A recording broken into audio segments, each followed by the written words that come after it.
Panchmahal SOG પોલીસને વાહન ચોરીના એક એવા રેકેટને ઝડપી પાડવામાં સફળતા મળી છે, જેની મોડસ ઓપરેન્ડી જાણીને પોલીસ પણ ચોંકી ગઈ છે. ચોરીની ગાડીઓને કાયદેસર બતાવવા માટે સ્ક્રેપ થયેલી ગાડીઓને ચેસિસ નંબર અને નંબર પ્લેટનો ઉપયોગ કરવાનું મોટું કૌભાંડ પકડાયું છે. બાતમીના આધારે એસઓજી પોલીસે ગોધરાના સિમલા વિસ્તારમાં આવેલી ઉસ્માની સ્ક્રેપ નામની દુકાન પર તપાસ હાથ ધરી હતી.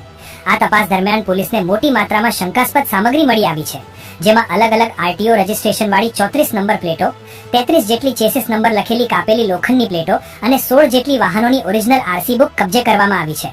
પોલીસે આ મામલે વસીમ સિદ્દીક સમોલ નામના આરોપીની ધરપકડ કરી છે. પૂછપરછમાં ખુલાસો થયો કે આરોપી જૂની અથવા અકસ્માતગ્રસ્ત ઇકો ગાડીઓ તેમની આરસી બુક સાથે ખરીદતો હતો. ત્યારબાદ ગાડી સ્ક્રેપ કરી ગેસ કટરથી તેનો ચેસિસ નંબરનો ભાગ કાપી લેતો. આ જ ચેસિસ નંબર અને નંબર પ્લેટ ચોરીની ઇકો ગાડીઓ પર લગાવી દેવામાં આવતા હતા, જેથી ચોરીની ગાડી કાયદેસર લાગે અને તે આરસી બુકના આધારે અન્ય લોકોને વેચીને ટ્રાન્સફર પણ કરાવી આપતો હતો.